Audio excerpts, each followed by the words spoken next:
Yo, what's poppin', Eli? And what's up? What's poppin', everybody?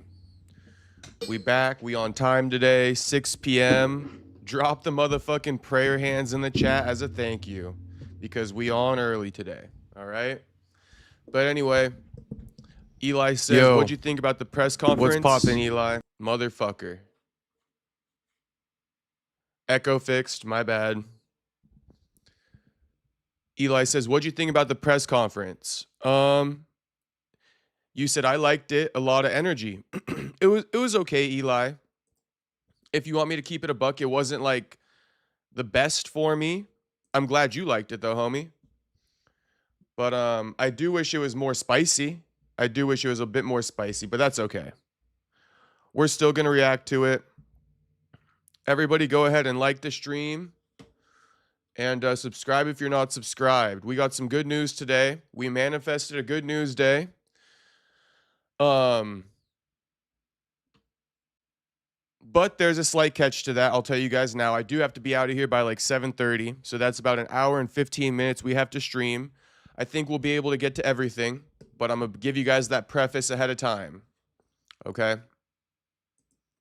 I got a lot of other work I got to do, so this is like, I got to hop off and get some other stuff done after this. But what was I going to say? So today's rundown for the news. I hear that not a lot of edge. Yeah, not too much edge, but it's okay. It's okay. I'm glad you liked it though, homie. I'm sure other people did too if that's the case. Now, the rundown for the day. New details have emerged in Ilia Topuria's divorce. We got to fucking look at that. Obligatory. Cain Velasquez coming home potentially in February. His parole got moved up from March to February of this coming year, 2026. Cain Velasquez coming home early in the Big 26. All right? And first and foremost, the Jake Paul versus Anthony Joshua press conference. And then there's a couple other things I want to look at, like the Misfits Media Day workouts and stuff. Couple people I want to hate on. You feel me? Mostly one person I want to hate on. If anyone can guess who I want to hate on, drop it in the chat. But I'll give you a hint. It ain't in the main event. It ain't in the main event. It ain't in the main event. I'm talking about the Andrew Tate, Chase Demore fight. There's somebody I want to hate on so bad, and I'm gonna. But I want to hear if he says something stupid. He usually always does. I'll spoil it. It's that dude, Dean the Great. Dean the Great, he got the stupidest fan base. He's the stupidest guy ever. He got the worst confidence. He's not a real boxer. All right. And I can't wait for fucking Vargas to knock his ass out. James says, Chase, nah, dude. Dean the Great. Dean the Great. I cannot wait for fucking Vargas to knock his ass out. All these dudes who aren't real boxers talk so fucking spicy, and they can't even step in the ring under like the real rules, meaning like they be doing these like 6-round bouts and shit like that. Suck my D, bro. Suck my D with these 6-round bouts. Let me see. How many rounds? Let's look it up real quick. I'm just skipping to the hate.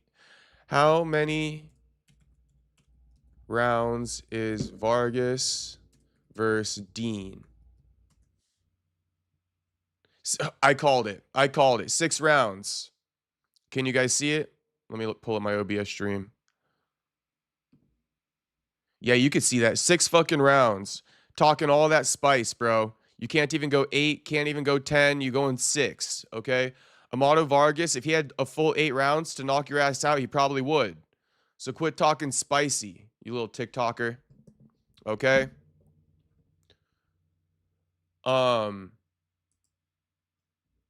Before we get into what up, James? What up, AD Kid? What's up, Jacob and crew? Chilling, homie. Chilling. Hope everyone in the stream's having a good night. We're missing Otto, not in here right now. Otto usually says fucking he the first one to drop in here and ask me if I'm having a good night. I'm having a good night, having a good day. Busy as fuck though. We got a lot of stuff going on. We got Andrew Tate Andrew Tate fight week, Jake Paul fight week. I got an interview I'm editing, which I've pretty much fully finished today. But yeah, that's what I've been up to. Just busy as hell.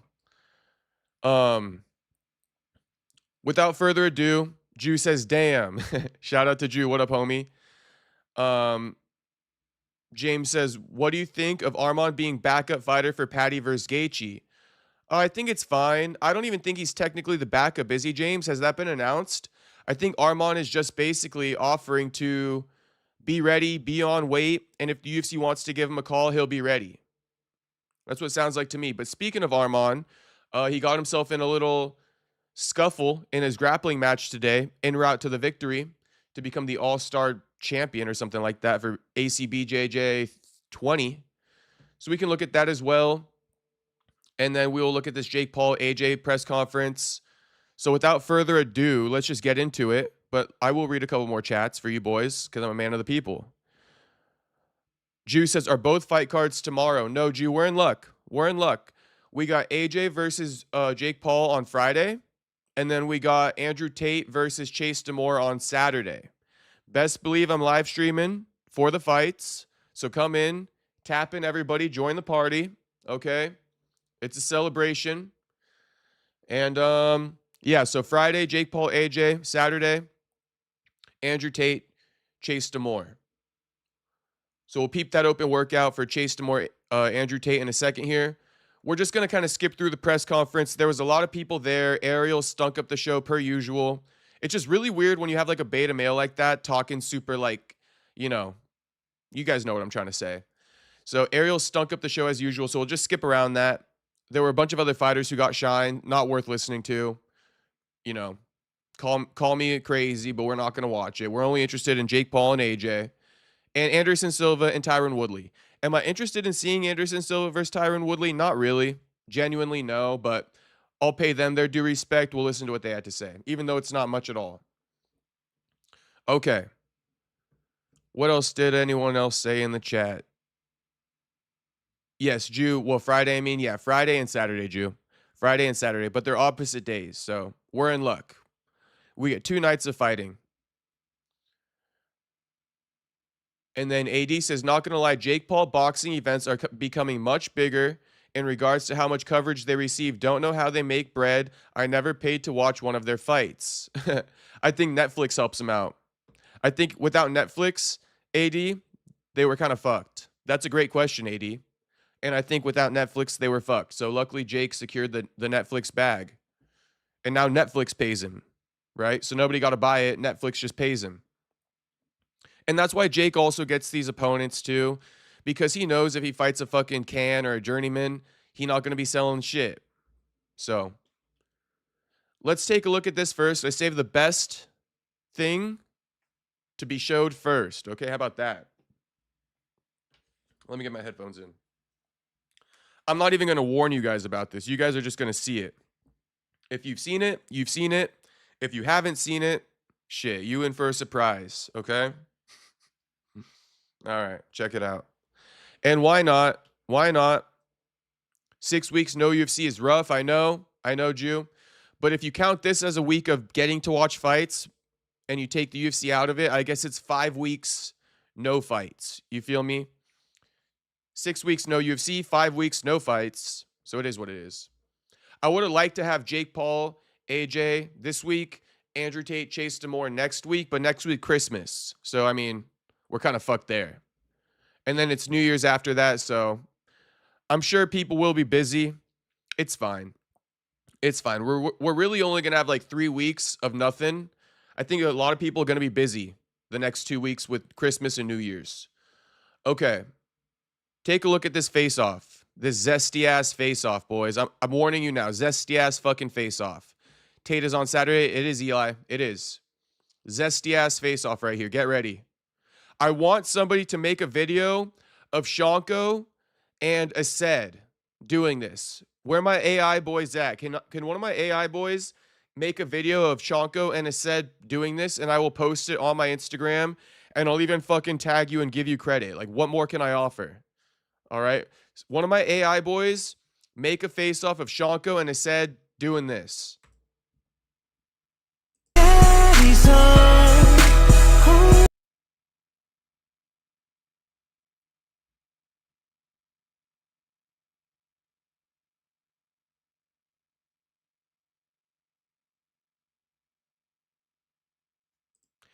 This type of AI edit is what got Dylan Dennis jumped at UFC 322. Dylan Dennis posted that of Ali Abdelaziz in Islam. And I guess the Dagestani, not Dagestani, but the Team Makhachev lost their shit about that. That's why they jumped Dylan Dennis, allegedly. Jew says we need that AI video of John Pork throwing it back. Shit. Well, I'm welcoming all Shanko, John Pork, AI slander. Shit, send that in the DMs. Flood my DMs with that shit. I'm welcoming it all. Okay? Nothing more I would love than to post something like that. Anyway, that's pretty much this one. Shout out Jew. Jew in here early today, 6:30. Usually Jew fucking hopping in late, so shout out to Jew. I don't know if you got the night off, homie, but shit, for you, this crazy holiday season almost over, homie. Couple more weeks, homie. Shout out to my man's Jew and everybody in the chat. Okay, let's take a look at the press conference now.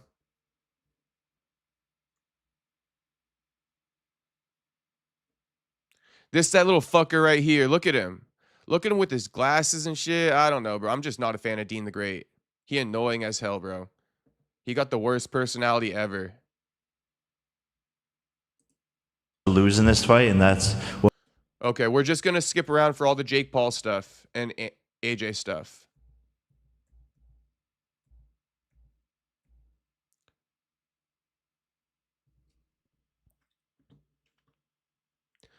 Jew says, yeah, peak over week after Christmas, I think. Got you, homie. Got you.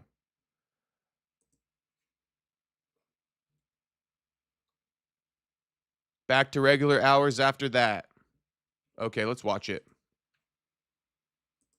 Being a lot more religious these days. Can you describe the lot crazy? That means stand by. I'm going to get this thing rolling, and then I'm going to come to you guys. Mr. Joshua, can I start with you first? Yeah. Are you listening to something?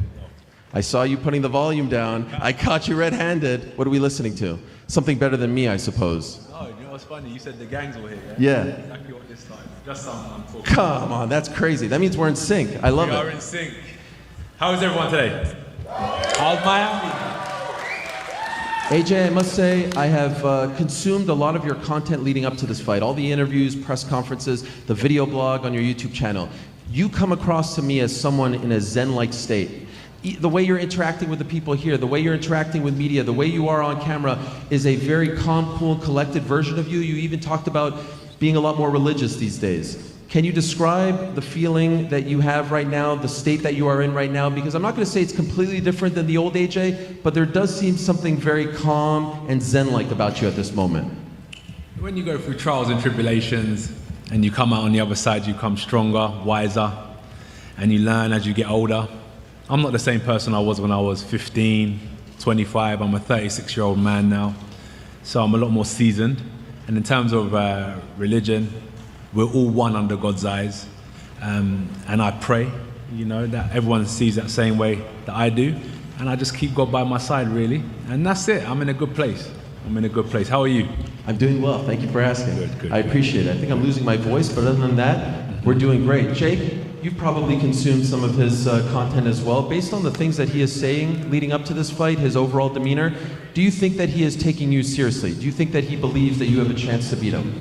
Yeah, absolutely, and rightfully so. It's smart on his part, but I believe he's locked in and knows that this could potentially be the biggest loss and will be the biggest loss of his career, and he has so much to lose in this fight, and that's what I plan on bringing to the table is the strategy behind this. I've got him in the corner, and I know that those nerves are going to kick in once he sees what I can do to him.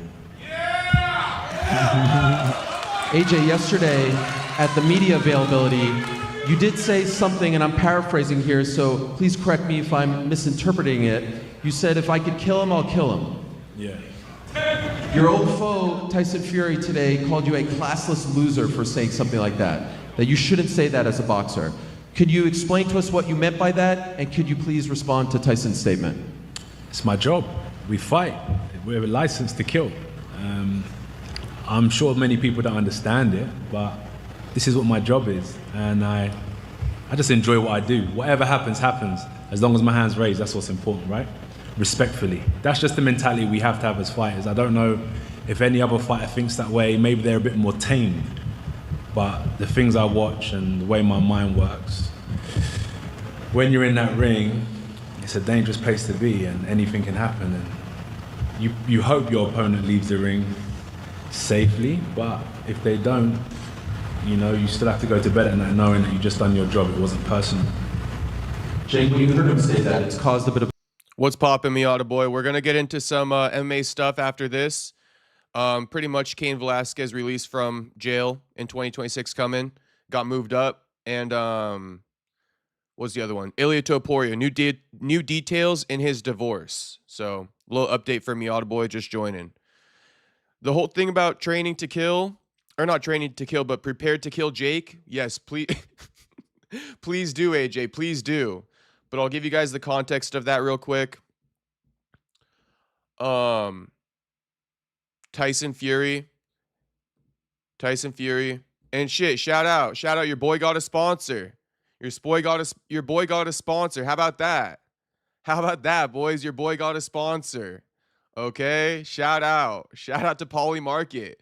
I'm getting the Poly Market bag just like AJ. Okay, drop the money in the chat right now. Drop the fucking $ sign emojis in the chat. The money bag emojis in the chat, all right? Shout out. But here's Tyson Fury reacting to AJ saying he'll kill Jake Paul. I'm paraphrasing on that. He didn't say he'll kill Jake Paul. He said he's prepared to kill, and he will kill. And I'm going to spoil a little something for you guys, but in that Buckley interview that I'm about to drop on Sunday, Buckley says in that interview too, he goes, if Shavkat don't die, it don't count. Buck was fucking spitting fucking crazy ass bars in that interview. Another one Joaquin said, what else did Joaquin say? Oh, he goes, how much you get for a knockout? I said, 50K. He goes, how much you get for a body? Shit, shout out to Buck.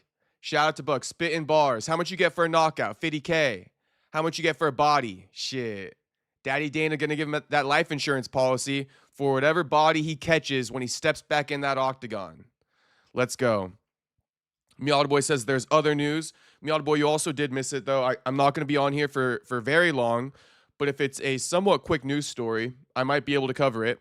I'm trying to kind of make sure I cover at least these 3 stories I've told you guys about. Anyway, let's watch this, but drop it in the chat, Miata Boy, what you want me to cover. Hold on. But yeah, Fury said, if I ever come across you, bum, I'm knocking you dead. Spark out. Okay? Shavkat is no joke, James. Shavkat is no joke. But I think you guys are going to really like that interview. I think Joaquin's going to change some of your guys' minds. Maybe he won't, but I'm telling you, we talk about Shavkat a lot in that interview. And Buck is very confident. That's what I can say. Buck is very confident in that matchup. And I think everybody likes a confident fighter. And it's not just bullshit confidence. Not bullshit confidence. Anyway, let's watch this. Anthony Joshua talking about if he kills somebody, he kills somebody in a boxing ring. I think, you know what? He's a little bit long in the tooth to be talking shite like that. He's 37-year-old at the end of his career, fighting a YouTuber, a Disney Channel guy, who Tommy B. And now he's talking about killing him and all that to try and sell. Please. Barking up the wrong tree, idiot. Here's a fun fact. If I ever come across you, bum, I'm knocking you dead spark out. I ain't a YouTuber or a man half your size. I am him. The man. You're a classless loser. Coming off a 15 months knockout defeat to a local lad. Imagine if someone from Morecambe knocked me out. You big bum, useless tosser. Get up, and I can't wait if Jake Paul knocks your spark out, you big bum. Get up. And just Get up. Miata Boy says, Habib's boy, they just won the PFL tournament pot for EPO. Yeah, I can maybe rant about that at the very end of the stream. We'll just dedicate the end of the stream. Whatever time we got left, I'll rant about that. I do have some thoughts about it. I don't want to spoil it yet. Okay, I don't want to spoil it yet. I already feel like I'm jumping around a bit too much for you guys. So let's just continue this press conference. Miata Boy, we will touch on that. I got opinions on it. Shout out that cheating motherfucker, by the way. And shout out Tyson's dumbass hat, too. And then Flores saying, when does the Buck interview drop? Sunday. Sunday it's dropping. Shit, probably like 11 a.m. Sunday? 11 a.m. Sunday sounds pretty good to me. 11 a.m. Sunday. Shit, maybe it'll be 10 a.m. Pacific Sunday, but Sunday for sure. 10 a.m. or 11 a.m. Look out. Get ready. Okay, let's continue this one. Of a stir, what was your reaction? Yeah, let's fucking go. Let's fucking go, bro. Let's put on a show for the fans. Last interruption. Like the stream. If you're just joining, like the stream. If you haven't already, if you've been in here for a minute and still haven't, definitely like that shit. And subscribe if you're not subscribed. We live every single night, homies. Every single night. Let's go to war. Men have done crazier things throughout human history. This is the modern day gladiator sport. This is what we're here to do, is fuck each other up, and I'm ready. I want his hardest punches. I want there to be no excuses when it's all said and done, and let's fucking kill each other. Alicia, I'll ask you a question as well. You made your MVP debut back in July. Could you assess your performance for us? And could you let us know what will be different on Friday, if anything, when you go up against Leila Baudouin? Yes. So as mentioned before, I gave myself a solid B on my last status Friday. Traditional championship men's. They gave me never back to a woman. I saw the face-to-face. What do you give a minute? I do believe there is a microphone over there. Yes? All right, you're up first. Hi, Sarah Shepherd from The Athletic. Anthony, this one's for you. You said last night that one of the things you talk to your son about is confidence. I wondered, what are the messages that you want to pass on Shout out Alicia's fine ass. to him about that, and how do they maybe relate to what you've been through in your own career? Hi, Sarah. Confidence. Some people have it naturally. Some people are taught confidence. It's good to be confident when you back it up with hard work as well. And at a young age, I just installed that in him. And what legacy do I want to leave for my son? I think mainly the importance of prayer. I think if I can leave that with him, he will always know how to talk to me in the future, because I'm not going to be here forever. So that's probably one of the things I'd love to leave him, to understand the importance of prayer. That is deep right there. That is deep. That is deep. That's deep right there from AJ. I don't know if you guys were paying attention to what he said, but the one lesson he wants to teach his son is the power of prayer. Shout out to God, shout out to Jesus, okay? When he goes to heaven, talking about AJ, his son can still talk to him through prayer. All you boys remember that, all right? So basically saying too, when AJ passes away, and not to even manifest that shit, but he's kind of saying, his son gonna have 3 fathers in heaven. 3 fathers in heaven. Drop the motherfucking fax machines in the chat. You feel me? What up, True Silence? And James saying, in no universe, Jake winning this. I know, but there's a fucking chance, James. There is a fucking chance. Believe me, there's a fucking chance, but I don't think so. Maybe I'm just overthinking it. Shout out HT. HT told me that last night. I'm overthinking it. I probably am. I tend to overthink things. Miata Boy says, if Jake wins, this would be like Conor chinning Khabib out cold. Honestly, Miata Boy, worse. It would be fucking worse, bro. It would be like Dylan Danis chinning Khabib. How about that, Miata Boy? It would literally be the equivalent of Dylan Danis chinning Khabib. But at the same time, like we've been talking about last night, we've been said it. I just want to give Jake the credit. Jake trains full time. He trains more than 90% of the top boxers already. Okay? So make of that what you will, man. I think, that's why I can't write off Jake fully. He puts in the work. But shout out AJ for that. I wanted to highlight what AJ said about the power of prayer. Okay? Thank you. Can I ask you a follow-up? Yes. I remember before the Francis Ngannou fight, you didn't make this into a boxing versus MMA thing. You said, I'm going out there to fight this man, and it's just about me and my journey. I'm not doing it for the sport. But I did notice yesterday you said you're kind of carrying boxing on your shoulders here. You are going to do this for boxing. You did say it, and I felt like it was a little bit different. Why is the mindset different for this particular battle? Oh, good question. I don't know, but I remember with Ngannou, he beat up Tyson Fury over 10 rounds, and somehow Tyson Fury got the decision. But I think Ngannou won. And I was then called in to fight Ngannou. And I knew there was a lot riding on it. And with this one, in terms of putting boxing on my back, it just seems like I'm being called in to, I don't know, save the pugilists, the purists of boxing and so on. People don't like the fact that I'm fighting Jake.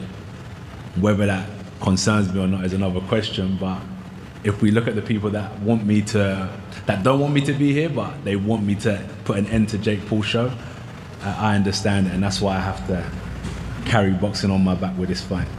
I'm not going to ask you about the critics this time. I learned my lesson. What did I say?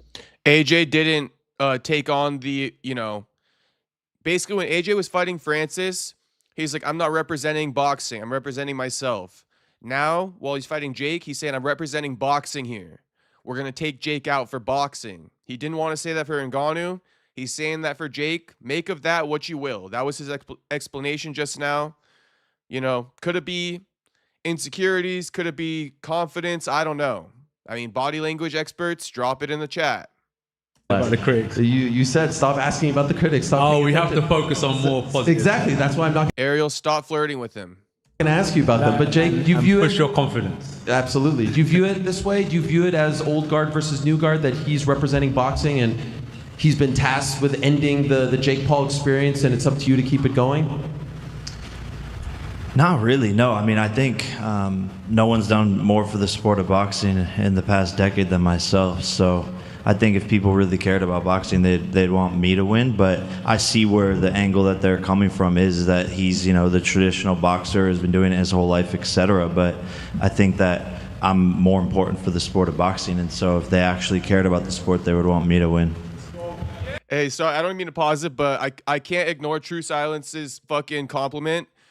True Silence goes, by the way, that Buck interview was a banger. It felt like two friends talking instead of an interview. True Silence, that is by far the best compliment anyone could ever give me.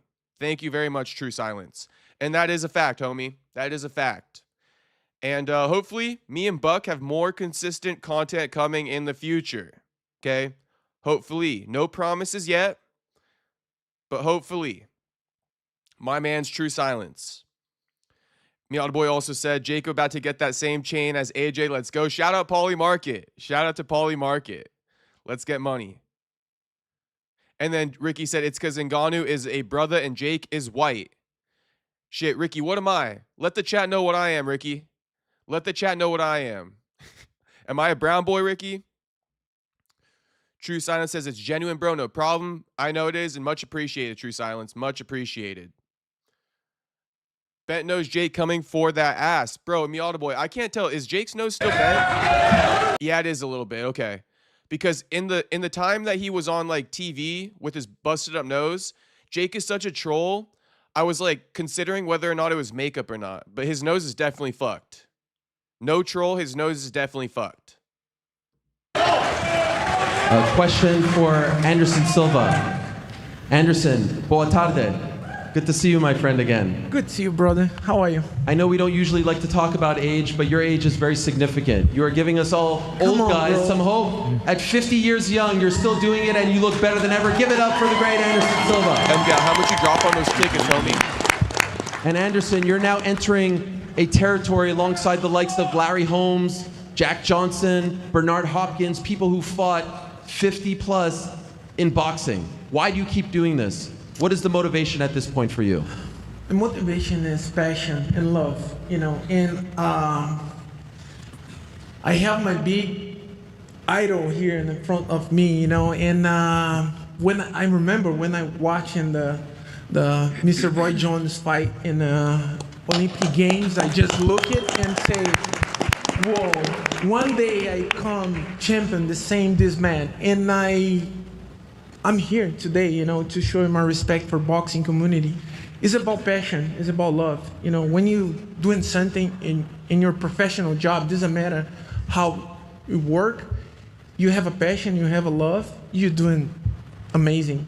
And I'm so happy to be here. We are happy to see you as well, my friend. I'll say a few words to Tyron Woodley. Tyron, welcome back. It's good to see you, my man. Anderson Silva was my first favorite fighter ever. When he lost to fucking Chris Weidman, yes, my world was shattered, okay? My world was fucking shattered. The first fighter to ever shatter my world off a loss, and probably one of the only ones, was Anderson Silva.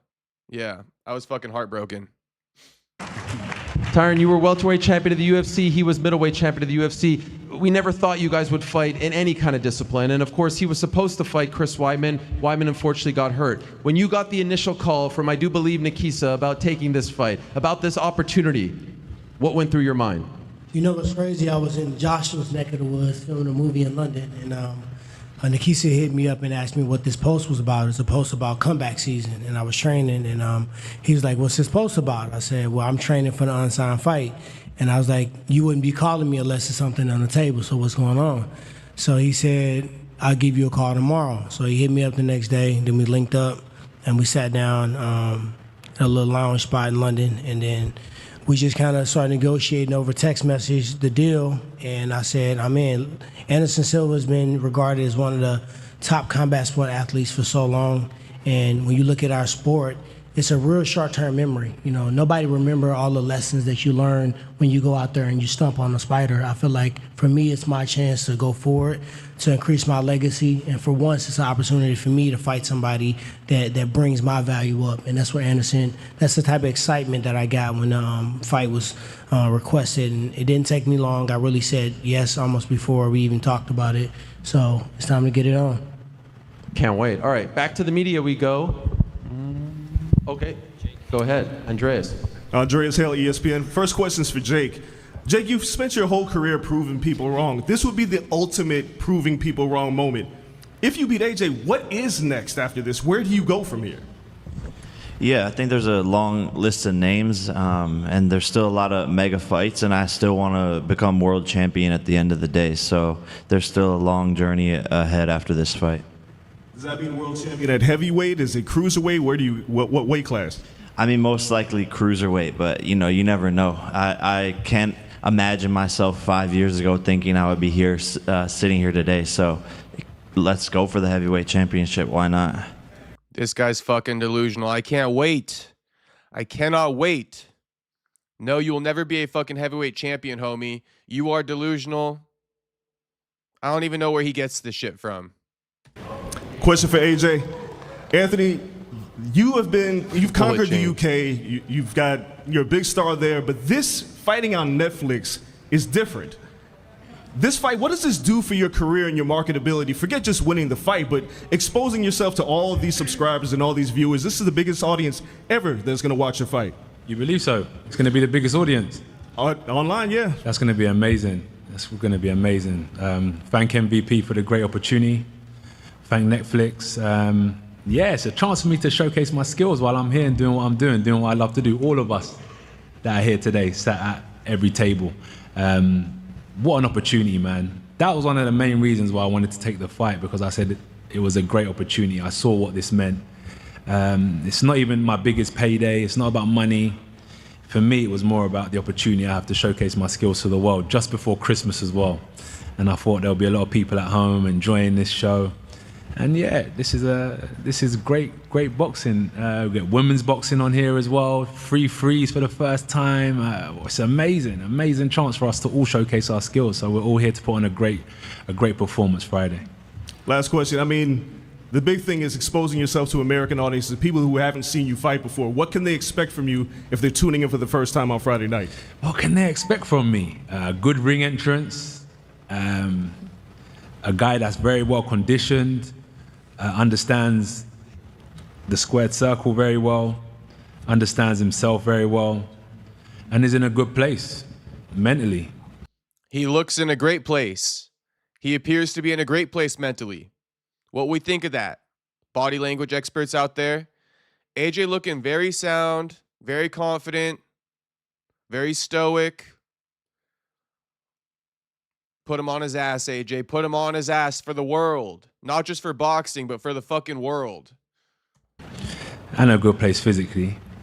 And just ready to go to, I wouldn't say go to war, but ready to showcase my skills, my punch selection, and my punch power. Basics. I'm looking forward to it. Also, for Jake, what do you think about the Bridgerweight title? Yeah, I mean, it could make sense. We've thought about it, but I just think people don't respect that title. The heavyweight. The bridgerweight. A big task. No, but I mean the heavyweight. If you want to go for that, that's a big. You got to set I mean, your yeah. goals Look, high. I mean, it is a big task, but I mean, if this fight were 14 months ago or whatever, however many months ago you had the belt, then when I win, it would have been me becoming the heavyweight champion of the world. So you would have beat me for the belt. And you claim you're better than Tyson and all these people. So I mean, we'll see. We'll see. It's going to be fun to see where my skill set's at. I got to claim that I'm better than you. That's where my focus is, and I'm going to prove that on Friday. Real quick. I was going to say that if you want my body language or psychological breakdown here, AJ talking to Jake so casually and being like, hey, what do you think about a cruiserweight title? Not cruiserweight, but whatever he said. I don't even know that weight class. But I think it's one below heavyweight or something like that. But the way he just conversating with Jake, it's low-key kind of scary. Not calling AJ scary, I'm literally saying that's kind of intimidating. You know, your opponent just being so calm, talking to you like that, just conversating with you. It kind of shows that he's not nervous. And he has no ego going on with Jake. And I like that going into the fight. I do. And he just said, you know, all I got to proclaim is I'm finna beat that ass. I'm finna beat that ass on Friday. We shall see. All right, back to the media we go. This is Brian Graham from The Guardian for Jake and then AJ. Anytime a disruptor comes around in any industry, you know, there's already you can already tell it's a scripted question. I just want you guys to all be privy to this. James says AJ not worried at all. It seems like it. Jew saying Usyk is 38. His prime is coming to an end soon. Watch Jake try to take advantage of that after this fight. Knowing Jake, he will. Jew. Knowing Jake, he will. But shit, Usyk wants to see him in MMA. And then Miata Boy goes, it's hard to fight a shorter guy because you got to keep your hands lower so your chin is exposed. It's easier to punch up than it is to punch down. All right, Miata Boy. We shall see. We shall see. AJ better have that head movement, you know, on point come Friday night. Because if his hands aren't going to be as high up, he got to rely on some more head movement. There's going to be push. And also, yeah, it's a scripted question because how this guy started off talking about disruptor. What does Jake Paul call himself? A disruptor. Okay, these are scripted questions that Jake fucking stages at these press conferences. Let's take it from the top. Media we go. This is Brian Graham from The Guardian for Jake and then AJ. Anytime a disruptor comes around in any industry, you know, there's going to be pushback and skepticism from the establishment. When people question, you know, whether fights like this are quote unquote real, what, you know, like Deontay Wilder said something, what's the simplest answer you give them? I give them a cease and desist letter in their email for lying on my name, and then the lawsuit's coming right after because these people won't stop lying. And I honestly take it as a compliment, but people need to shut the fuck up. And Deontay Wilder, you know, he's been hit a lot by Tyson Fury, so he's clearly not the smartest guy. But there's nothing in the contract. AJ can attest to it. We're going to war, and that's the end of the day that all my fights have been like. Yeah, nothing in the contract. Watch how AJ answers this, though. This is kind of a fishy answer from AJ, talking about the fight fixing and all that stuff, right? Is this kind of a fishy answer from AJ? He doesn't really put a stamp on it. He almost like refrains from using certain words. It could be all bullshit, but you guys actually believe more in the rigging than I do. So I'm almost playing it up to you guys, the people who believe in the fixed fight. Is this a tell from AJ or not? Like I said, I don't really think too much about the fixing, but I'm curious what you guys think about this. Listen to AJ's very non-committal answer to whether or not the fight is fixed in the contract. What can I say? I can't even remember what your question was, but yeah, there's nothing in the contract. And we're not worried about what opinions are, whether it's Wilder, Fury, whoever. The only thing that was in the contract that got my attention was the money. Other than that, I don't worry about nothing else. All right, thanks, guys. Good luck. Do you believe him? Do you believe him? Valentine says, you think the match is fixed because it's too dangerous for Jake. I don't know, man. I don't know. I don't think so. I don't think so. But what I've been saying is if Anthony Joshua has an opportunity to fucking flatline this motherfucking kid right here, all right, and he doesn't take it, yes, it had to have been into the contract. It had to have been. I wanted to ask the undisputed champion, Sugar Neeks. And yeah, Ricky says, very fishy answer. He says he doesn't remember the question so he can justify lying. Exactly, Ricky, exactly. Thank you. Yeah, you can tell he's stumbling. Okay, thank you. I listened to this shit earlier, and I'm like, AJ, what the fuck? You don't remember the question? How convenient. Right before you fucking answer it. So you can't be held accountable. In the court of law or some weird-ass shit. I don't know. But glad you guys kind of saw that too. Question or two. You have all that gold in front of you. You won those titles back in July. Could I ask, in your first title defense, how has life changed for you since becoming Australia's first undisputed champion in the four? Over. No, all between the two of you. She won. I'm not. Great promo. Jay, can I ask you a quick question? Earlier today, Eddie Hearn spoke to IFL TV and said that the fight would be contested in a 22-by-22 ring. Is that accurate? And if so, how do you feel about that? Yeah, that's accurate. Pretty standard. I think fights range from 20-foot rings to 24-foot rings. So, yeah, 22 feet, and I feel great about it. I don't know enough about this whole ring thing. If it was about UFC, I would have something to say here. But I don't necessarily know about this whole ring thing in boxing. If anyone wants to contextualize that. But another stipulation. It's just all this bullshit, bro. Like 22-inch ring. I don't even know what that means. But something. If Jake up to something here with this big or this medium-sized ring. Apparently it goes from 20 to 22 to 24. They're doing 8 rounds. They should be doing 10 rounds, bro. AJ cutting weight. This motherfucker. Any issues with that, Anthony? No. Okay. We'll go. Any issues with that? Anthony insinuates that there should be something up with that, no? Jake Paul at it again. Back to the media questions. The Warlock, the one and only Gareth Davies. Hello. Oh, and brace yourselves, boys. This guy's about to ask 2 of the dumbest questions you could possibly ask. One really stupid question and one just like throwing shade at Woodley for no apparent reason. But the first question is stupid as fuck. Second question is just a total fucking diss towards Woodley for no apparent reason at all. Jake got something up his sleeve for sure. Jake going to hug him the whole time. Shit. Better not, James. Better fucking not. Hello, sir. Thank you, Ariel. Good evening, gentlemen, ladies. Question for you, Jake. I'm here representing TalkSport and The Telegraph, Gareth A. Davis. Jake, question for you. When you lie in the shadow gleam at night in the last few weeks and you're visualizing, talk us through the sequence of how you hurt and finish Anthony Joshua. Yeah, look, I'm not going to go into the exact game plan and give it away, but you know, it's boxing skill, boxing on the outside. He's obviously going to come forward, bring the pressure, be the bigger man. And it's just being slick, float like a butterfly, sting like a bee. Nobody asked the stupid-ass question that Gareth A. Davies asked. It's pointless. They can't even answer it. Just like Jake Paul said. America first. Didn't I tell you, Brandon? Lots of clauses. He learned that from Team Canelo. I know. I'm picking up on all of it, America first. I'm picking up on all of it, and I'm highlighting it for everyone.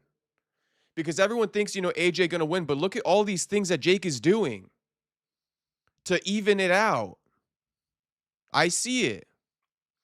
He's still a dead man walking, though, with that crooked-ass nose. A question for the great Anderson Silva and the great Tyron Woodley. Gentlemen, great to see you on this card as well. Glaze him up before you disrespect him. Great strategy, Gareth A. Davies. Glaze him up before you disrespect him. Anderson, you've been in the ring with Jake. Tyron, you've been knocked out by Jake. You first, Tyron. Is Jake capable of beating Anthony Joshua?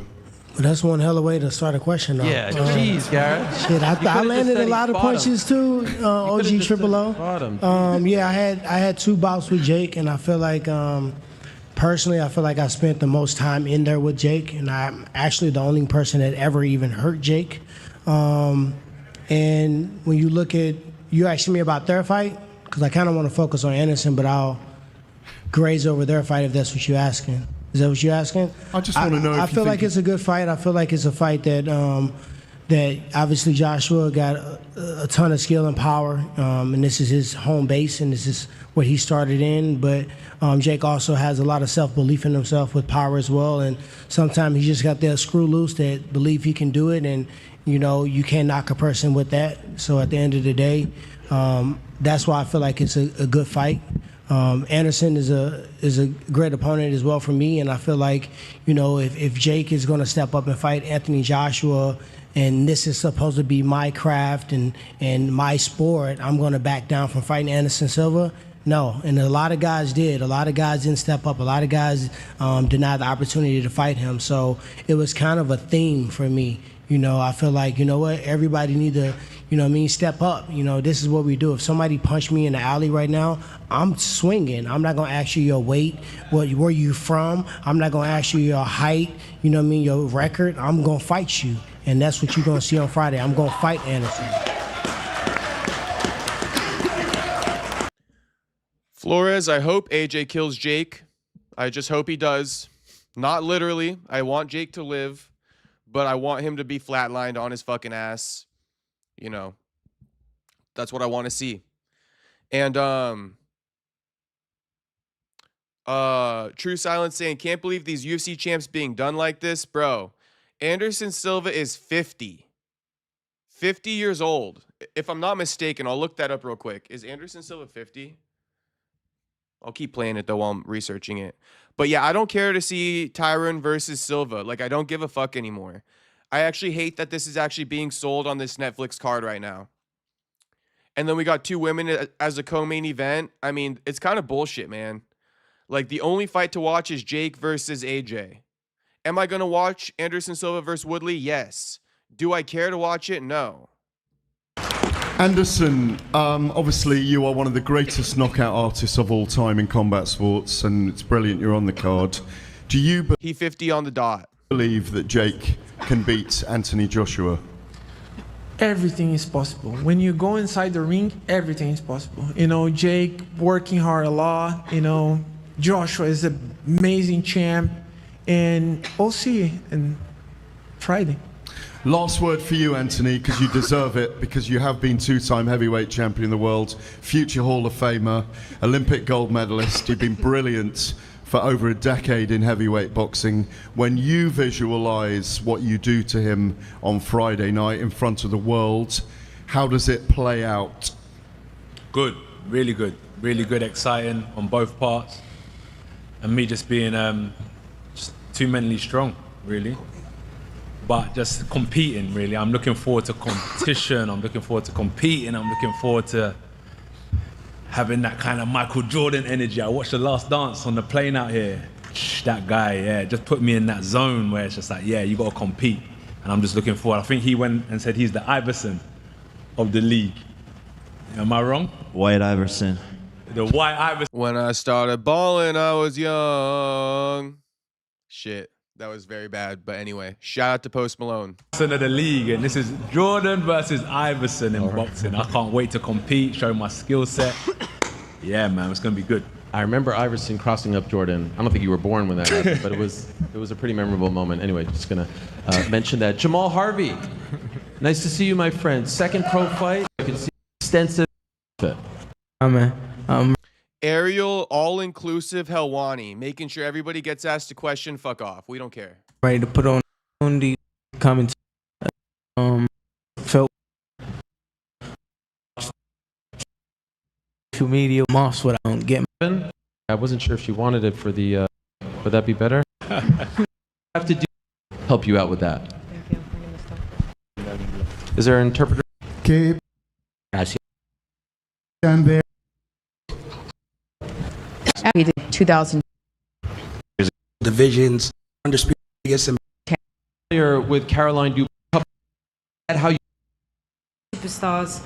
Shout out Daniel Dubois' sister. So wait. Talk about her family. Her brother was us why Well, she's so good. she comes from a good fighting style. AJ is getting asked a question about Dubois' little sister, so we don't care. Me and I'm on this fighter. She fights several times. Of ruining everyone's plan. Sí, yeah, no. I'm not level, but There you go. Media. Fucking hate Ariel. I can't explain it. I just really like, this guy sucks. AJ, June 1st, 2019 was the last time you fought here in America. And at that time you had an opponent, who you were also favored against. Is it important for you, because you didn't get the outcome then, to put on a sensational performance here in America and erase that from American fight fans' minds? Different times, good question, but it was different times. So I'm not carrying that same energy that happened then to now. This is another chance for me to expose myself and showcase my skills to the audience once again, for sure. But yeah, I'm not carrying that energy from back then up to now. That's in the past. It was a tragedy, it was a loss. But if you're in sports, it may happen. You may take some losses, but the goal is to bounce back. And I look at my life through getting in a lot of trouble when I was younger and finding boxing, to getting arrested before the Olympics and then getting allowed to be part of the Olympic team and then winning it, to then becoming heavyweight champion of the world, to then losing June 1st and then getting the opportunity to fight for the titles again 5 months later and then becoming two-time champion of the world, to losing to Dubois and now being headline at Netflix on Friday. Through tragedy, there can always be a great story. So this is my story, and this is just part of what my life is. So yeah, that energy, there's positives with the loss, and it's a great chance for me to showcase my talent and skills once again. MVP should change its name to DEI, shouldn't it? Most Valuable Promotions, new acronym, should be DEI, because that's what this whole fucking event is, DEI. DEI. We got 3 women's fights on this card, bro, that no one fucking asked for. I know Alicia Bumgarner, she not bad, okay, but she fighting like extra rounds and shit like that, trying to be all inclusive again.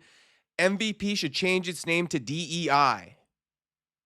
DE-fucking-I. We're giving other people opportunities on this card for the sake of being all-inclusive, right, than putting actual fights on here that we care about. This has nothing to do with what AJ said. I'm just boiling over here because this press conference low-key sucks. Shout out to Eric because Eric enjoyed it. But Eric, I'm sure you want to hear me crash out. So here I go.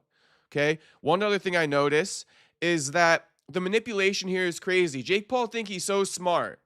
Okay? But not to me, at least. I mean, shit, he kind of smart. It's going to get past a lot of people. But I'm here to expose it all.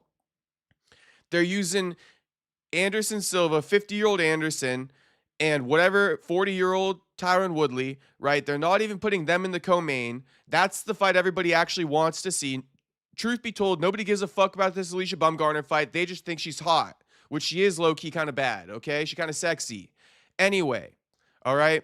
The main fight people want to see is Anderson versus Tyron. So why aren't they in the co-main? Anyone got an answer? Drop it in the chat, but we don't even got time to wait. So I'm finna answer it right now. Okay? They're putting Alicia and this girl in the co-main and Anderson and Tyron before them because they know, DEI knows that nobody would fucking watch that women's fight with Alicia and whatever the other girl's name is in the co-main if Silva versus Woodley wasn't before it. But they're trying to attract viewership for Silva versus Woodley, right? And then hoping that that carries into the Alicia Bumgarner fight, right? Trying to inflate her numbers. Nobody finna be watching that shit, okay? Nobody finna watch it. The only fights we truly care about is the AJ versus Paul fight. I honestly don't even care about Silva versus Woodley, but I'm gonna watch it anyway. But I'm just telling you guys, that should actually be the co-main event. You feel me?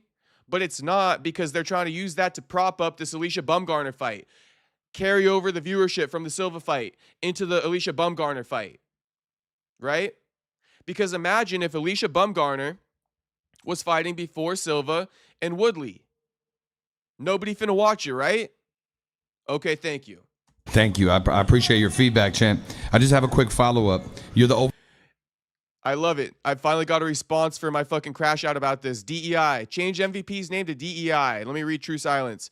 Jake Paul trying to be the savior of women's boxing. He just as bad as Ariel. He just as bad as Ariel. True Silence goes, AJ knows how to yap. And then True Silence crying, laughing, because I'm just on my fucking funny tip right now. But I'm also being serious, bro. This shit's so annoying. We got 3 women's fights we didn't even ask for. And all the other dudes on the card we don't fucking know. Okay, the only saving grace to this card is literally Anderson Silva and Tyron Woodley. And if you disagree with me, you lying to your damn self, bro. You lying to your damn self. Overwhelming favorite in this fight, both in the sports world, like the sports betting world, and of course popular opinion. But in your own words, what the hell is he doing? What's the impact of a loss for you if that were to happen? London Bridge is falling down, falling down, falling down. London Bridge is falling down, falling down. I don't think it will happen, but Boston you asked a Tea question. Party. What was your question? No, my question is, of course, I know you don't believe No, that. wait, what you say? Boston Tea Party 2.0, fam. What's a Boston Tea Party? I'm fucking him up! What's a Boston Tea Party? It's something that happened many years ago. There was some tea that they threw off. It's a long story. It was in Boston. Yeah. He's trying to say he's going to knock you out. Oh, okay.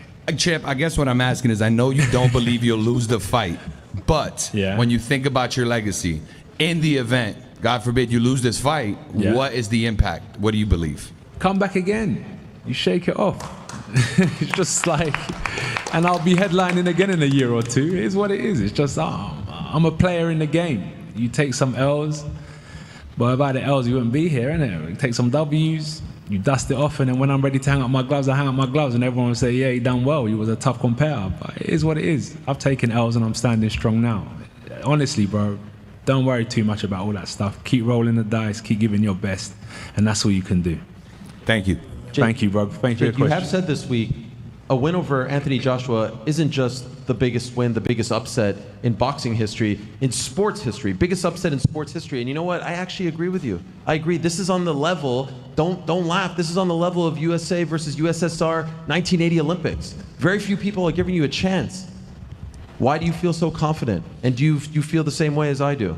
Yeah, 100%. This is, the Giants versus the Patriots, 2007. I mean, the list goes on, but the odds are stacked against me. There's no sporting teams in history that have gone together where it's this big of a difference in terms of skill, experience, resume, height, weight, etc. So this is going to be the biggest upset in the history of sports, and you guys get to witness it, and I get to witness it, and thank God. God is guiding me, Jesus is guiding me, and it's all in His glory and their name. So, this is just a special moment that we all get to be a part of. Amen. I want to ask a question to Yokasta, if I can. I learned this from Joaquin Buckley. I'm gonna share it with you guys. The whole thing about God blessing certain people. God gives everyone who believes in Him the power of free will to do what you want. Everybody's equally as blessed going into the fight. Okay, it's about the training going into it, and God gives everybody that same equal opportunity, right? But as far as in the fight, God don't bless you more or less, bro. That ain't it. That ain't it. So Jake ain't extra blessed going into this one. AJ equally as blessed. It's about what they've done with God's blessing in the lead up to the fight. Okay? With God giving them the free will to do what they want. That's what it has to do with it. Nobody's more extra blessed than the other one. I know that you have sparred your opponent in the past. Could you tell us how long ago that was, and what, if anything, you learned about her tendencies that you will apply to your fight on? Entonces, título mundial. Like me, she wants to be. Fight. My belt. A sparring session. Under the MVP umbrella, obviously it didn't go your way that night. I'm wondering what June. Jake Paul playing himself, and you just so happy. Brasil. Evento do ano. Ariel on his DEI shit again, interrupting the fucking real questions to make sure everybody gets a question. Insufferable. DEI Helwani. with understanding. Holidays. Just ask me. You know, you are known for being. My name is. Another paid question. If the first one I mentioned wasn't paid, this one 100,000% is. All right, back to the media for a couple more questions. Hello. Yes, go ahead. My name is Saucy with Elite Champ TV. I have a question for you, Jake Paul. You are known for being famous. In fact, you're famous for being fearless. Can you tell? Can you tell now? Look at him playing nonchalant like he didn't know he was going to get asked that shit. Perfect pause. Perfect freeze frame. You're known for being fearless. Shit. The glaze is unreal, bro. What is your secret to being fearless? You know, that's a good question, Saucy. I think I just don't give a fuck. I love that. I don't know. I think I was just born like this. Yeah.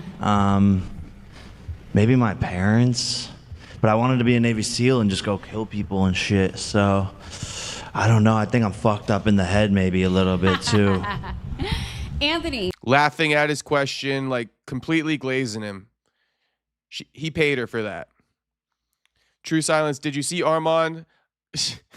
And he corrected it too. Did you see Armand get his karma on Islam's teammate? Excuse my disrespect. I did see him get his revenge on Islam's teammate. That dude who he was going up against, he was acting pretty wild. You know, he deserved that knee that he got from Armand and that rear naked choke. Shout out to Armand for that. Armand, like I said, bro, he's growing on me. He's growing on me. But then things also, like, I don't know, man. I'm not going to get into that right now. I'm going to say this. Armand growing on me, okay? Armand growing on me. Do you think that Jake Paul's fearlessness creates a challenge for you? Yeah, definitely. Jake Paul creates a great challenge for me. And he's got a great mindset for sure. Great family, great brother, great person. So yeah, it definitely creates a good challenge for me. But as I said earlier, competition is really good. Thank you very much. Thank you very much.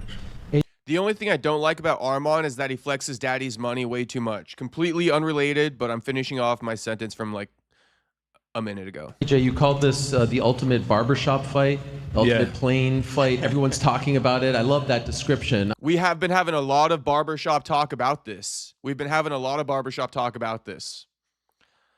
Mostly because Jake Paul be fucking playing his games, but it is what it is. I'm wondering, when you were in Valencia training, maybe back home a little bit here in Miami, are a lot of people coming up to you and saying, can you please knock this guy out? That seems to be the sentiment. Are they coming up to you and saying that? Nah. They're respectful. People are respectful. They are? They're like I saw in the video there were people there outside the press conference saying, end this man, end this man. Yeah, you do hear it, but remember, we don't focus on the negative. No, that's just a sentiment that I feel like people are saying to you. They're just saying, good luck, do your best. You know, that's a great fight. I heard people say like, I'm not really into boxing, but I'm watching this fight.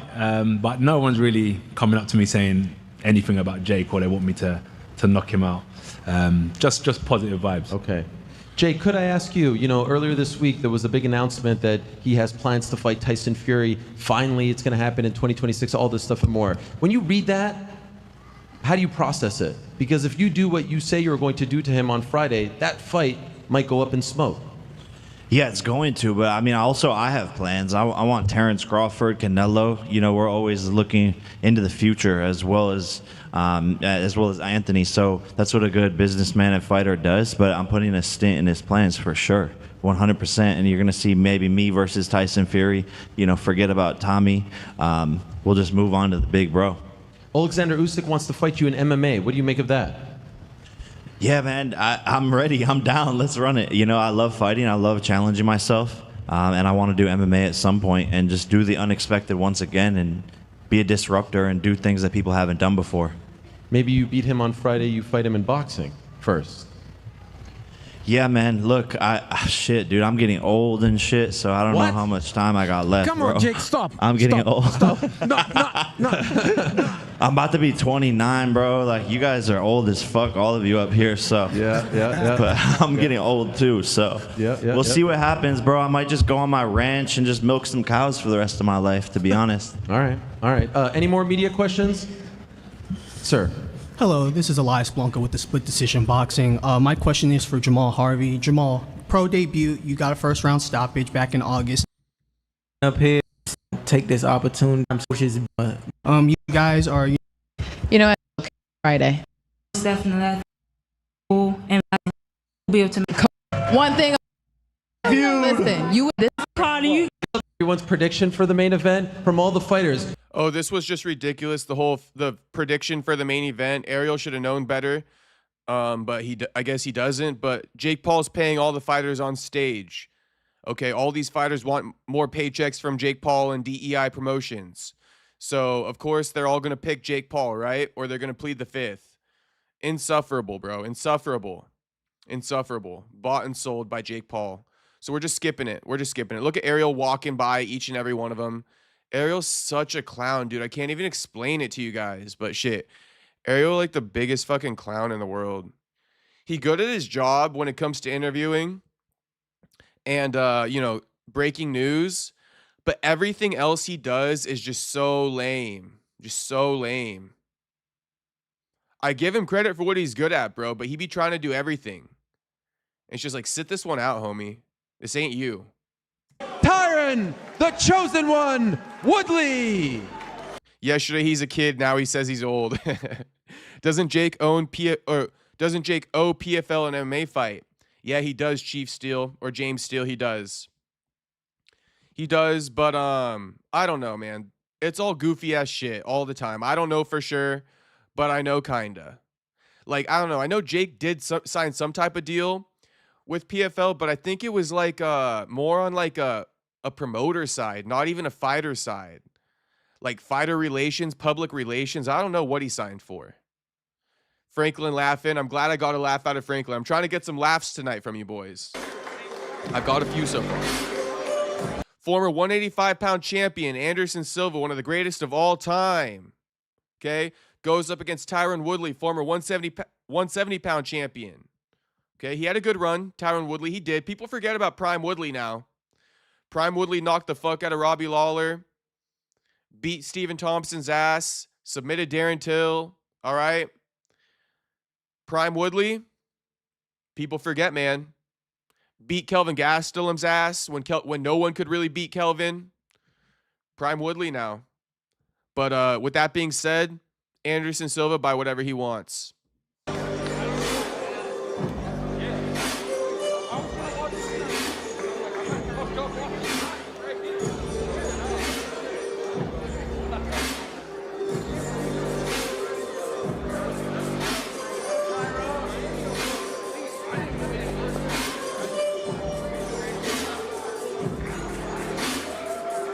Forget MMA, forget boxing.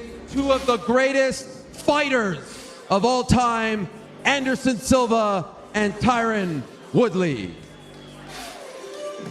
Co-main event up next. Yeah, Drew, fucking Tyron Woodley, people forget about his prime. You know, he kind of ruined the end of his career with his attitude and all that shit. But Tyron Woodley was really good. This is Layla Baudouin. Wait, it's called Alicia the Bumgarner? Someone help her out with her nickname. That can't be her nickname. Alicia the Bumgarner? You're crazy. Alicia 13-1. You could wear as short of a dress as you want. I'm not going to watch it. Last, Jake, the problem child, El Gallo de Dorado Paul versus... Shit, her cheeks could have been shown. I still would have skipped through that shit. Is Anthony Joshua.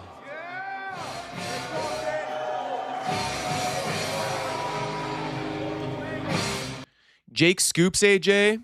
AJ goes for the chain snatch. But Jake scooping AJ, it's like, Jake, you're so fucking zesty, bro.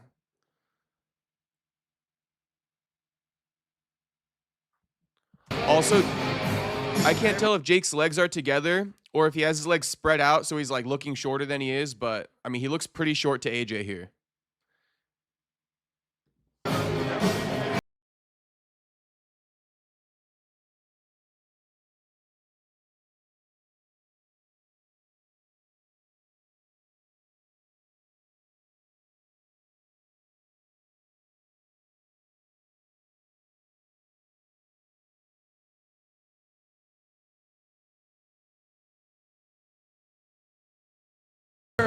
versus Olympic gold medalist turned two-time unified world heavyweight champion. Jake Paul, 12-1 with 7 knockouts.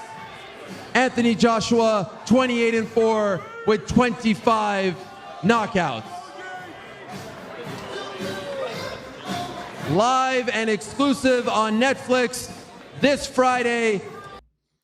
So I'm pretty sure I provided more entertainment than these guys did in this press conference, but that's okay. That's all right.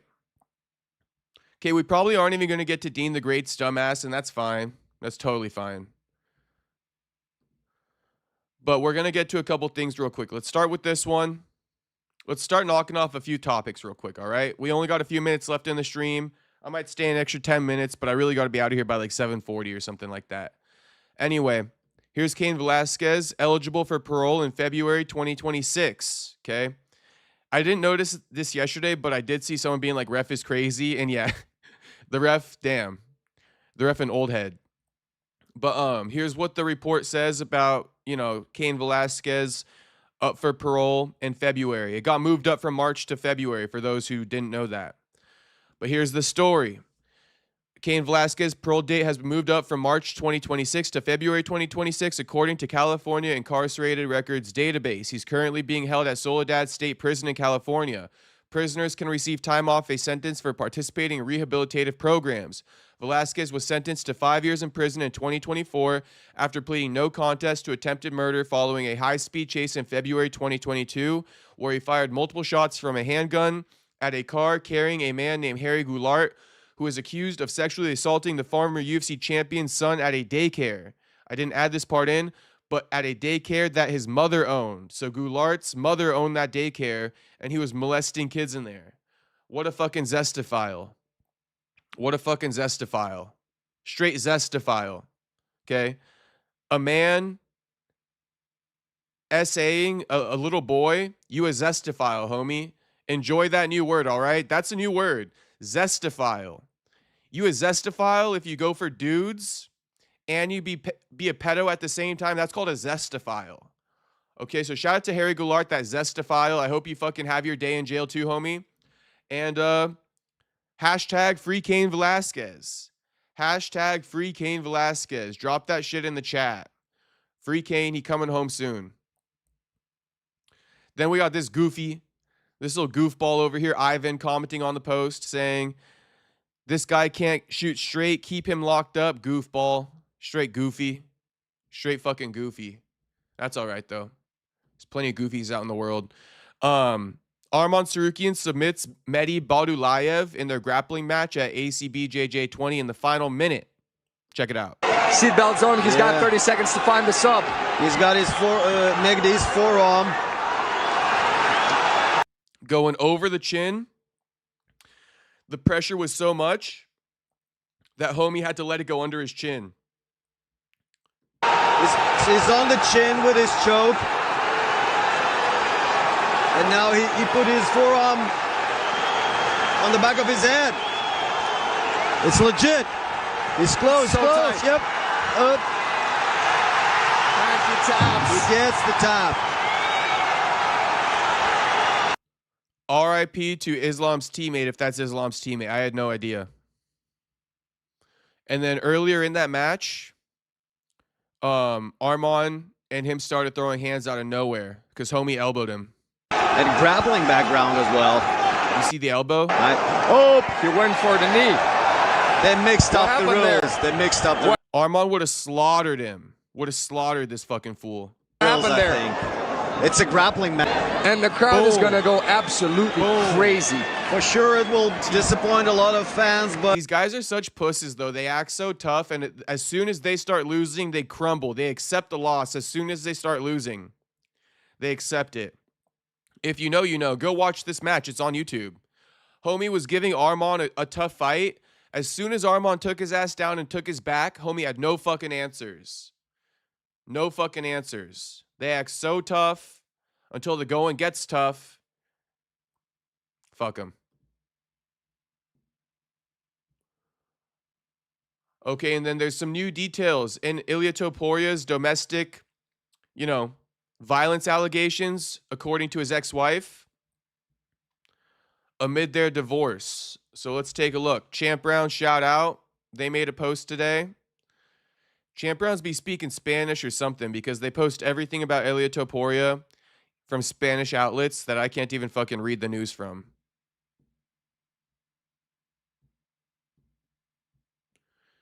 Here's the update from Ilia Topuria. Not from Ilia Topuria, but on Ilia Topuria. Everybody like the stream. Get it up to 20 likes. Like now.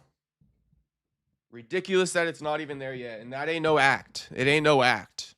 I'm not even acting to get the likes. I'm literally disappointed it's not at 20 right now. Like straight the fuck up. It should definitely be there. Here's more information has been revealed regarding Ilia Topuria's breakup with Georgina Uzcategui. I mean, shit, low-key a red flag that she wouldn't even take his last name in the first place.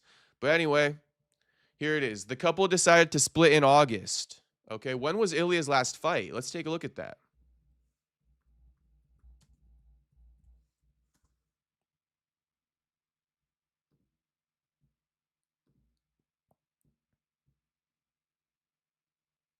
The fact that I came up with DEI promotions, the fact that I came up with Zestafile, and there's still not 20 likes, you could tell that that pisses me off, can't you?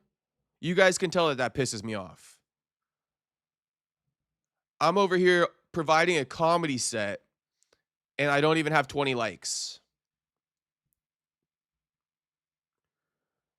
Okay, so Ilia won the lightweight title in June, July, August. So 2 months after he won the lightweight title, him and his ex-wifey decided to separate. Continuing, negotiations over the breakup began based solely on financial demands Georgina put on the table. Negotiations over the breakup began based solely on financial demands Georgina put on the table. So as soon as they broke up, Georgina started negotiating. Let's read more and find out. In late October/early November, Ilia Topuria filed a civil separation lawsuit with terms said to be reasonable and focused on shared matters, including their child. Okay, who knows what whose definition of reasonable is? That's kind of an opinion. But he was obviously looking for shared custody. I would imagine something like 50-50, you know?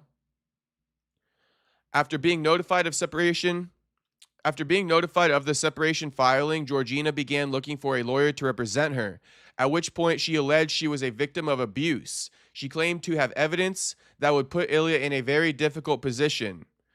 So let's get this straight a little bit. After being notified of the separation filing, so Ilia filed for the separation, for the divorce.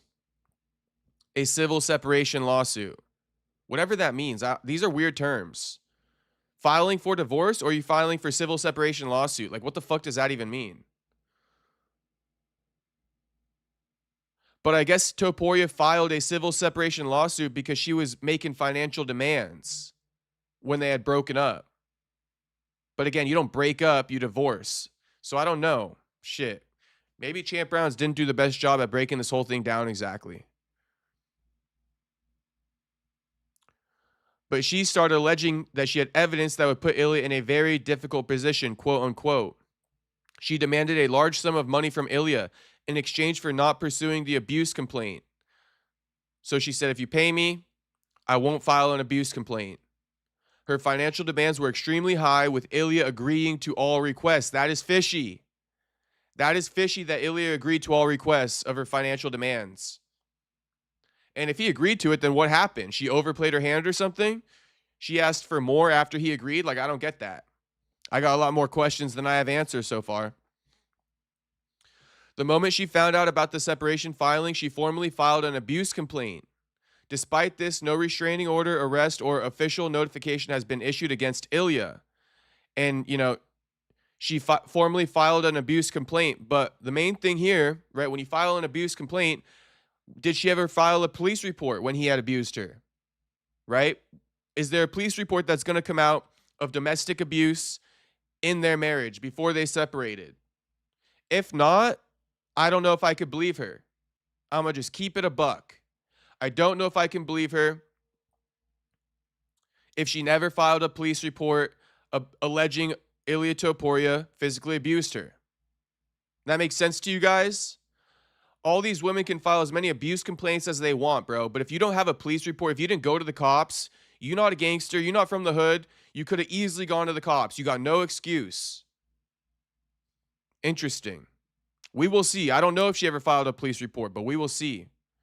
Georgina tried for months to make this story public and even considered making a public appearance while displaying certain material. Very interesting. Yahora Sonsols.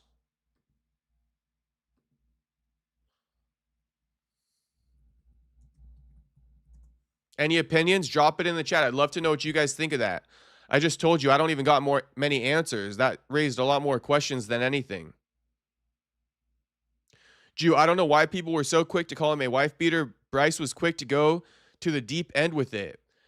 Jew, and it's crazy because Bryce Mitchell is basing all that off of the fact that Ilia made fun of him for overalls or something. Like, I'm not even joking. Bryce is so upset that Ilia made fun of his overalls that was his clapback to take the woman's side on domestic abuse allegations because he made fun of his overalls. Someone explain that to me. Or Bryce was just using that as an opportunity to plug Arc Insanity episode 6 because he did at the end of the video. He goes, anyway, episode 6 of Arc Insanity just dropped. It's like, bro, are you kidding me right now? Bryce had similar allegations back in the day too, I think. I mean, low-key he did, right, with his ex-wife and shit like that.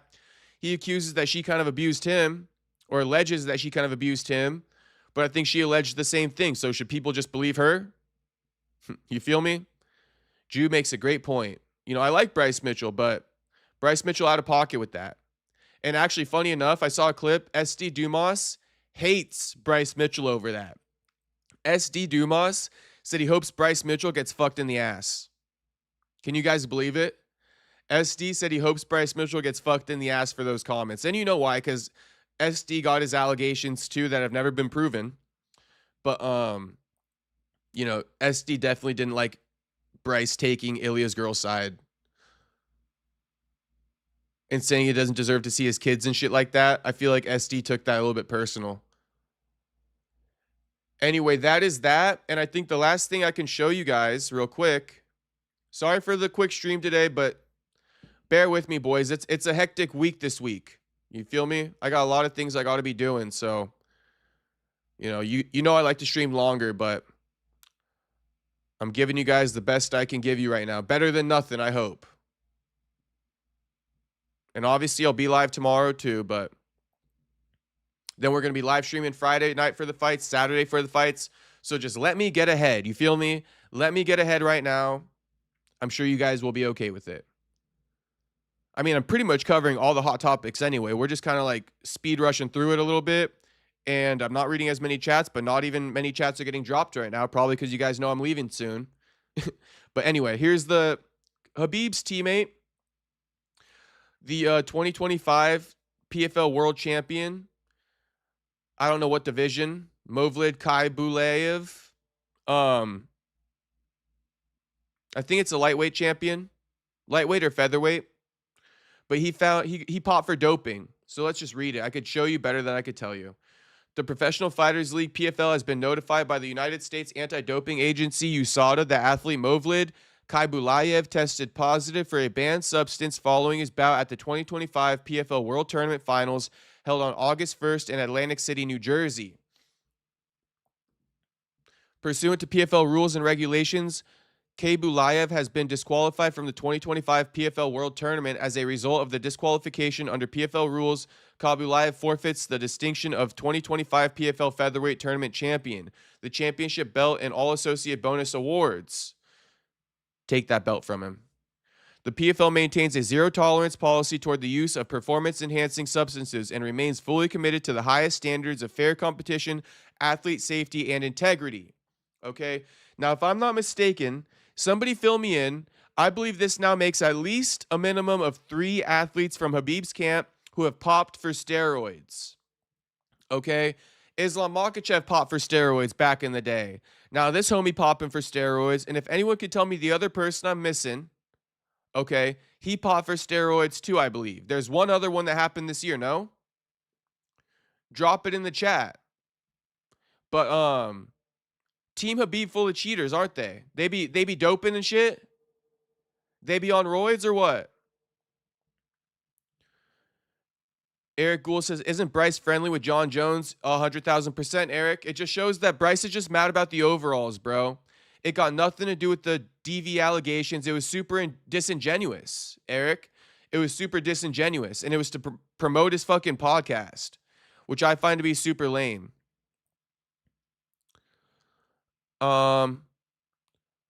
Rose says, crazy how many of the fighters up there actually think Paul is getting the W. They don't, Rose. Rose, they don't, homie. Jake Paul's paying all of them. He's their promoter. They don't want to, they want to keep getting opportunities from Jake, and they know that if they pick against Jake going to cut him from his promotion, from DEI Promotions. I know you boys are finna be using that. I know you boys finna use that. DEI Promotions is too good not to. And Zestafile, I know you guys gonna use that one too. I'm on my shit today with that. Usman Nurmagomedov and Umar Pop 2, I think. Okay, Ricky. I'm not entirely sure about that, Ricky, but shit, I'm not gonna confirm or deny it. We could just let those rumors float for all I care. True Silence says they hide in the mountains and inject. I think so, homie. I think they do. Low key, I think they do. Low key, I think they do, homie. Juice says, I always thought they were doping this whole time. I mean, shit, how many we need to get popped to just label the whole camp as dirty? How many need to get popped to label the whole camp as dirty?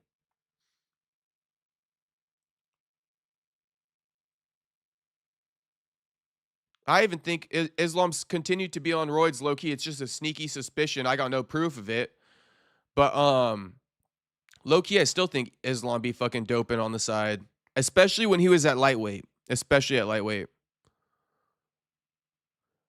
Eric says, can't remember if Usman popped or if he just got into legal trouble.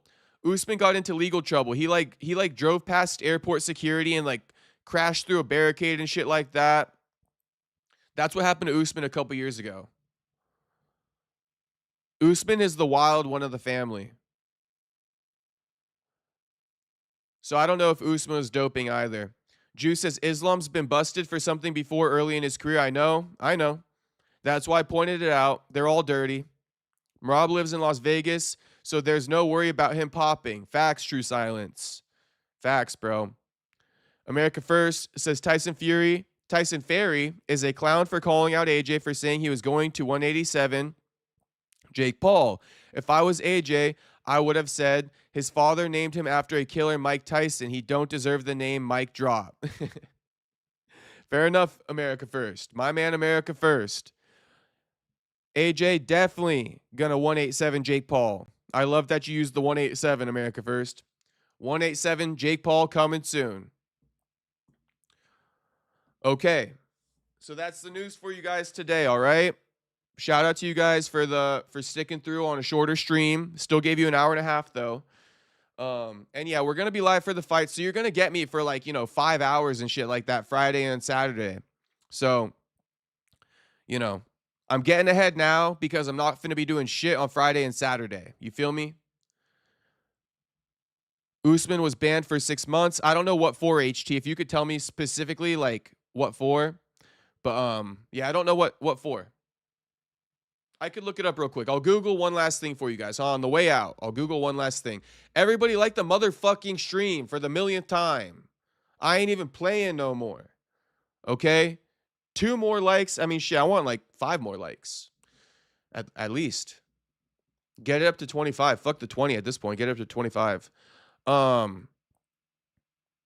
Good stream, kiddo. Catch y'all. Peace out, True Silence. Peace out. Hashtag Team Shavkat America First. Shout out to America First. Let's look up. Did Usman Nurmagomedov pop for steroids? Yes, MMA fighter Usman Nurmagomedov failed a post-fight drug test in October 2023. However, the substance was from a doctor-prescribed medication, and he was not found to have used anabolic steroids or performance-enhancing drugs like PEDs or performance enhancing drugs like HGH or EPO. It was a fishy one. It's a super fishy one with Usman. It's super fishy. Here's the details of the incident. Positive test. Nurmagomedov tested positive for an undisclosed prohibited substance following his fight against Brent Primus at Bellator 300 in October 2023. Reason, according to his team in a settlement with the CSAC, the substance was part of a medication prescribed for an illness. He failed to apply for a therapeutic use exemption in advance. Of course he did. Denial of steroid use. Both Nurmagomedov and his manager, Ali Abdelaziz, have strongly denied that the substance was a steroid or any other performance-enhancing drug. I never did something like steroids or something like that, Nurmagomedov stated. I'm sure. CSAC ruling. After an investigation where he provided medical documentation, the CSAC reduced his penalty. His win over Brent Primus was overturned to a no contest. He received a 6-month suspension. He was issued a $50K fine. As part of the settlement, he agreed to enroll in the voluntary anti-doping agency testing program. Well, good. Good. I had Wiener Schnitzel today. Shit. Shout out America First. Maybe 5 guys tomorrow, homie. Maybe 5 guys for me tomorrow. But at least on Friday. Shit, if it's not tomorrow, it's going to be on Friday. America First. Khabib's camp is full of inbreds. Shout out to America First. I mean, Khabib did marry his cousin. That's just simply a fact. That ain't even no racist shit. That's just a fact. I wanted to say, though, about the whole, doctor thing. That's just a guy's to hide behind. You feel me? That's just an elaborate master plan, a scheme to take drugs and then fall back on the doctor prescription. You feel me? You boys feel me. I know. We usually on the same tip with that. HT says Sugar Sean Omalagomedov was banned too. He was. Sugar Sean was banned too. And HT, I appreciate the comment on the Buckley interview, brother. I know that you're not the biggest fan of Buckley, or I don't know if you're the biggest fan of him or not, but I know that, you'd be picking Shavkat over him and stuff like that. But I still appreciate the positivity, HT. I still appreciate the positivity in your comment, all right? So I noticed that, and I wanted to say I appreciate it, HT. You a real one. Come on, if you guys care about the channel, if you guys care about me, okay, then you should want Buck to succeed. It's okay if you think Shavkat gonna win. No worries about that. But shit, no need to be hating on the man too much on the channel, all right? He the biggest guest we have on the channel, okay? We're gonna get other big guests too, but Buck is the biggest guest we got on this channel. And if this is your channel, right, as a part of the community, shit, we rooting for Buck. So HT, I wanted to say it again. I appreciate the support, homie. America First says, go the Canelo route and say he ate tainted tacos. Yeah, the beef from Mexico, the Mexican cows. Shit, I guess Chick-fil-A might do that to you too, because we were talking about how Chick-fil-A is addicting because they put steroids in the chicken. Shavkat. Shout out America First. You're allowed to have your opinions. Just don't be hating too hard on my mans. You could do whatever you want. I'm just sticking up. Okay. Anyway, guys, I'll see you tomorrow. Thanks for being okay with it being a shorter stream. I know you guys like the longer ones, but we got 2 streams coming back to back on Friday, Saturday. We're gonna be live for a hot minute, and I'm live every day, so I'll see you guys tomorrow as well. Eric says, "What happens when you get Shavkat on the show?" Shit, Shavkat don't care to come on the show, homie. Shavkat don't care to come on the show. HT said, I never said I dislike Buckley. I enjoy Buckley's fighting style, but Shavkat always number 1. HT, no worries at all. No worries at all. That's why I told you, I was like, I don't know whether or not you dislike him or not. I just know you think Shavkat's going to think, how do I put this? I just know you think Shavkat's going to win, and there's nothing wrong with that. So, HT, yeah, I don't think you're on any hater shit, HT. It's no worries over here. Thanks, everybody, tuning in. HT, America First, Eric, True Silence, Jew, Rose, new to the channel, Rose. So Rose should be subscribing. If you're still in the chat, subscribe, Rose. We're live every night. We're live streaming the fights. Jake Paul AJ Friday. Andrew Tate, Chase Demore Saturday. Okay, Eric, I don't know if I mentioned you, but thanks for joining. Franklin, James Steele, Miata Boy was in here. J Flo was in here. Valentine. Okay, Valentine, make sure you subscribe, homie. Haven't seen you in the chat before. Make sure you subscribe. Ricky LaFleur, if I didn't mention you already. James Rodriguez. Everybody who came in. John Dong. What up, John Dong? Eli. Eli was the first one in the chat, so shout out to Eli. AD Kid as well. Shout out to AD Kid. Can't forget. All right, I think I named all you guys. AJD. What up, AJD? So what, Cocaine? AJD always coming in hot with his chats. All right, I'll see you guys tomorrow. Jew says Shavkat a little overrated for me. I agree, Jew. I agree. Jew. Buck gonna prove everyone wrong, and he gonna turn the non-believers into believers with that win over Shavkat. You feel me, Jew? It's coming, homie. It's coming. All right, guys. I'll see you tomorrow. Peace out, everyone. Thanks for tuning in. Peace out, Otto. Peace out, Otto. Thanks for stopping in the chat, Otto. Have a good night, homie. And I had a good one. Peace out, everyone.